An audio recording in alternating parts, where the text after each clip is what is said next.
Assalamualaikum warahmatullahi wabarakatuh. Perkenalkan, nama saya Max Dewa Rivedo.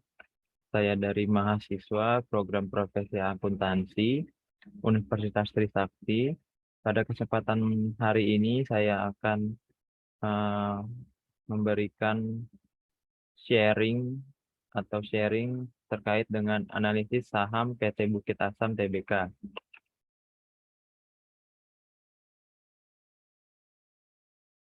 Disclaimer, analisa saham ini bukan merupakan ajakan untuk membeli atau menjual, melainkan hanya untuk pembelajaran semata. Risiko investasi ditanggung masing-masing investor. Profil perusahaan PTBA atau bisa disebut PT Bukit Asam Tbk dengan kode saham PTBA. PTBA ini bergerak di bidang usaha, tambang, batubara, dan lainnya. PT Bukit Asam ini sudah mengalami beberapa perubahan nama. Dari yang pertama, Tambang Air Laya, lalu Perusahaan Negara Tambang Arang Bukit Asam, lalu PT Tambang Batubara Bukit Asam Persero, lalu PT Tambang Batubara Bukit Asam Persero Tbk, lalu terakhir PT Bukit Asam Tbk. Kegiatan usaha PT Bukit Asam sendiri terbagi menjadi dua. Yang pertama, kegiatan usaha utama eh, terdiri dari mengusahakan pertambangan yang meliputi penyelidikan umum, eksplorasi, eksploitasi, pengelolaan, pemurnian, pengangkutan, dan perdagangan bahan-bahan galian terutama batu bara. Yang kedua, mengusahakan pengelolaan lebih lanjut atas hasil produksi bahan-bahan galian terutama batu bara di atas. Yang ketiga, memperdagangkan hasil produksi sehubungan dengan nomor 1 dan nomor 2 di atas, baik hasil sendiri maupun hasil produksi lain, baik di dalam maupun di luar negeri. Yang keempat, mengusahakan dan atau mengoperasikan terminal atau pelabuhan dan atau dermaga untuk kepentingan sendiri maupun pihak lain. Yang kelima, ada mengusahakan dan atau mengoperasikan pembangkit listrik tenaga uap atau lainnya, baik untuk keperluan sendiri maupun pihak lain. Yang keenam, memberikan jasa-jasa konsultasi dan rekayasa dalam bidang yang ada hubungannya dengan pertambangan batu bara beserta dengan olahannya. Lalu kegiatan usaha pendukung atau penunjang. Yang pertama ada optimasi dan pemanfaatan sumber daya yang tidak terbatas pada kegiatan optimalisasi dan pemanfaatan aset baik itu tanah, bangunan, atau aset lainnya. Yang kedua, pengelolaan air, pengelolaan daur ulang sampah, dan aktivitas remediasi. Yang ketiga, real estate. Yang keempat, informasi dan komunikasi. Yang kelima, pengangkutan dan pergudangan. Yang keenam, kesenian, hiburan, dan rekreasi. Yang ketujuh, aktivitas profesional, ilmiah, dan teknisi. Dan yang terakhir, aktivitas kesehatan manusia dan sosial.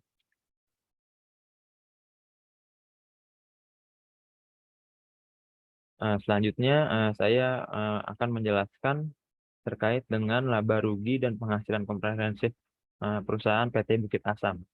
Dari tahun 2017 sampai tahun 2021, bisa kita lihat bahwa pendapatan tahun 2017 sebesar 19 juta, 2018 meningkat menjadi 21 juta, di tahun 2019 mengalami sedikit peningkatan 21,7 juta, di tahun 2020 mengalami penurunan dari tahun 2019 menjadi 17 juta, dan tahun 2021 mengalami peningkatan 29 juta. Lalu dari beban pokok pendapatannya bisa kita lihat tahun 2017 10 juta, lalu bebannya meningkat di tahun 2018 menjadi 12 juta, lalu meningkat di tahun 2019 menjadi 14 juta, lalu di tahun 2020 mengalami penurunan menjadi 12 juta, lalu kembali meningkat tahun 2021 menjadi 15 juta. Nah, di sini Dari rasio gross profit margin dapat dilihat dari di tahun 2017 gross profit marginnya sebesar 44%, di tahun 2018 40%, di tahun 2019 turun menjadi 35%, di tahun 2020 turun menjadi 26%, dan di tahun 2021 meningkat menjadi 46%. Dari rasio gross profit margin dapat dilihat perusahaan PT Bukit Asam ini mengalami penurunan di tahun 2020 karena pendapatannya pun menurun. Di tahun 2021 menjadi 46% karena pendapatan juga meningkat. Tetapi dari tahun 2017 sampai tahun 2021, rasio gross profit margin perusahaan PT Bukit Asam ini berada di bawah 75%, yang artinya perusahaan belum mampu menjalankan produksinya secara efisien karena beban pokok pendapatannya relatif tinggi. Lalu ini merupakan posisi keuangan konsolidasian dari tahun 2017 sampai tahun 2021. Dapat dilihat di sini jumlah aset yang dimiliki dari tahun 2017 sampai tahun 2021 sebesar 21 juta, 2018 24 juta, meningkat di tahun 2019 26 juta, di tahun 2020 menurun 24 juta, lalu di tahun 2021 menjadi 36 juta. Jika dilihat di sini yang mengalami kenaikan signifikan yaitu deposito berjangka dari pihak berelasi. Lalu selanjutnya fundamental PT Bukit Asam dari tahun 2017 sampai tahun 2021. Jika kita lihat, nah di sini ada rasio EPS, PER, BVPS, PBV, ROA, dan ROE. Dari tahun 2017, rasio earning per share-nya dari 389 meningkat menjadi 436, lalu menurun 352,77, lalu tahun 2020 menurun 207, lalu di tahun 2021 meningkat menjadi 687. Lalu rasio PER dari tahun 2017 6,32, lalu meningkat menjadi 9,84, lalu menurun menjadi 7,54, lalu meningkat di tahun 2020 menjadi 13,54, lalu di tahun 2021 menurun menjadi 3,94. Lalu rasio BVPS dari tahun 2017 sebesar 1.197, lalu meningkat menjadi 1.412 di tahun 2018, lalu di tahun 2019 menjadi 1.600, di tahun 2020 1.470, lalu di tahun 2021 meningkat menjadi 2.100. Lalu dari rasio price book value atau PBV 2017 2,05, lalu meningkat di tahun 2018 menjadi 3,04, lalu di tahun 2019 menurun menjadi 1,66, di tahun 2020 mengalami peningkatan menjadi 1,91, lalu di tahun 2021 menurun menjadi 1,29. Lalu dari ROA-nya dari tahun 2017 sampai tahun 2018 mengalami sedikit peningkatan, lalu dari tahun 2018 ke tahun 2019 mengalami penurunan, lalu ke tahun 2020 juga mengalami penurunan, dan di tahun 2021 mengalami peningkatan. Lalu dari ROE-nya tahun 2017 32,44%, lalu menurun menjadi 30%, lalu menurun lagi menjadi 22%, lalu menurun menjadi 14%, lalu meningkat lagi di tahun 2021 menjadi 32,61%. Berikut penjelasannya.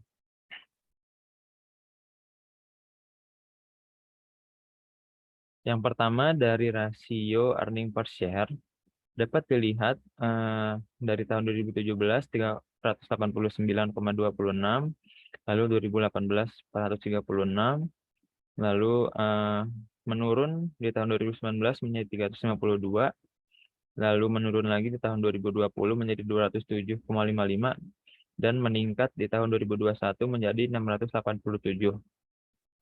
Dari rasio earning per share ini dapat dilihat mengalami peningkatan dari tahun sampai tahun 2021, yang artinya laba bersih PTBA ini meningkat serta perusahaan dapat dikatakan bertumbuh.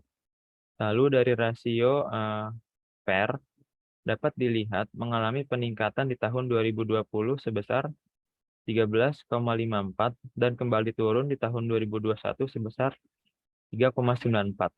Artinya, harga saham PTBA pada tahun 2020 ini bisa dikatakan relatif mahal, dan di tahun 2021 bisa dikatakan relatif lebih murah dan bisa kemungkinan banyak diminati oleh investor. Lalu berikutnya yaitu rasio BVPS dapat dilihat pada tahun 2021 2100 dengan nilai 2100, dan harga list price pada tahun 2021 jika dilihat dari RTI bisnis yaitu 2700. Bisa dikatakan saham tersebut dihargai lebih mahal secara book value-nya. Lalu berikutnya rasio price book value dapat dilihat dari tahun 2017 sampai tahun 2021 mengalami penurunan mendekati angka 1.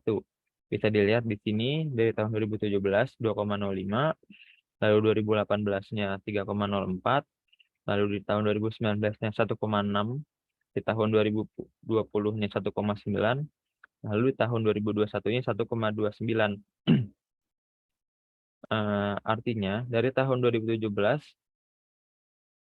harga saham PTBA ini bisa dibilang over value. Namun sampai tahun 2021 sudah menurun.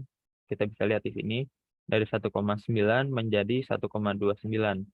Itu bisa dibilang kan sudah menurun jadi 1,29. Artinya saham tersebut sudah relatif murah dari tahun sebelumnya. Lalu selanjutnya yaitu rasio ROA dapat dilihat pada tahun 2017 sampai tahun 2018 dikatakan stabil, mengalami sedikit peningkatan dari 20,36% menjadi 20,78%. Namun pada tahun 2020 menjadi 9,92%. Nah, di sini kemampuan perusahaan dalam memanfaatkan aset untuk memperoleh laba dikatakan menurun dari tahun 2017 sampai tahun 2019, lalu tahun 2020-nya menurun menjadi 9,92%. Lalu pada tahun 2021, ROA-nya meningkat menjadi 21,8%. Ini menunjukkan perusahaan PT Bukit Asam ini dapat kembali meningkatkan kemampuannya dalam memperoleh laba. Lalu rasio berikutnya adalah ROE. Dapat dilihat pada tahun 2017 sampai tahun 2020 mengalami penurunan. Di tahun 2017 sebesar 32%, di tahun 2018 30%, di tahun 2019 22%, di tahun 2020 14%, dan di tahun 2021 kembali meningkat menjadi 32%. Dapat dilihat dari tahun 2017 sampai 2020 mengalami penurunan, dan pada tahun 2020 dapat dilihat perusahaan menghasilkan untung bersih 14%. Namun pada tahun 2021 meningkat menjadi 32,61%, yang artinya perusahaan dapat menghasilkan untung 32,61% dari penggunaan modal perusahaannya. Nah, ini berita terbaru terkait dengan PT Bukit Asam. PTBA membagikan seluruh laba tahun 2021 dalam bentuk dividen. PTBA ini mengumumkan akan membagikan dividen final tahun buku 2021 senilai Rp7,9 triliun atau 100% laba bersih tahun 2021 atau setara dengan Rp687 per lembar sahamnya. Jumlah ini mengimplikasikan 100% dividen payout ratio itu bisa dibilang tertinggi dalam sejarah PTBA. Mengacu kepada penutupan harga saham perseroan pada hari Selasa 24 Mei yang mencapai Rp4.400 per lembar, maka dividen yield PTBA untuk tahun 2021 sebesar 15,6%. PTBA sendiri dikenal reguler membagikan dividen, seperti pada tahun 2015 dan 2016, 30% dividen payout rasionya. Lalu di tahun 2017 dan 2018, 75%. Lalu tahun 2019, 90%, dan tahun 2020, 35%. Lalu laba bersih pada kuartal pertama tahun 2022 jika dibandingkan dengan laba bersih kuartal pertama tahun 2021 mengalami peningkatan yang sangat tinggi, yaitu 354,6%.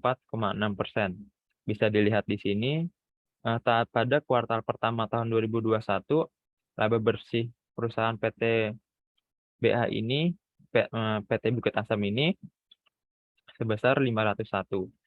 Lalu pada kuartal pertama di tahun 2022 sudah mencapai 2.275.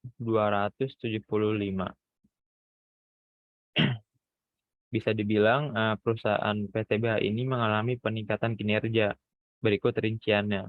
PT Bukit Asam membukukan kenaikan laba bersih sebesar 354,6%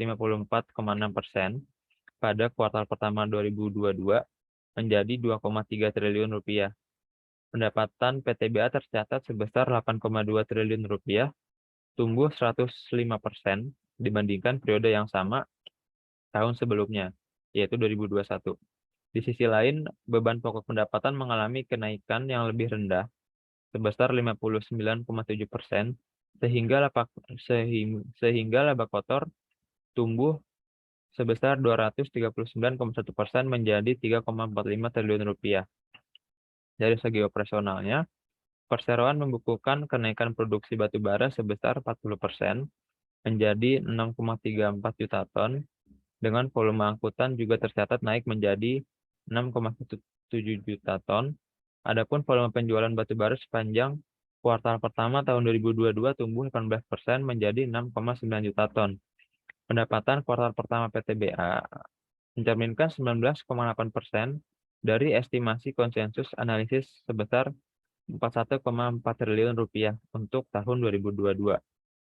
Adapun laba bersih pada periode tersebut juga mencapai 19,8% dari estimasi laba bersih tahun 2022 sebesar Rp11,5 triliun.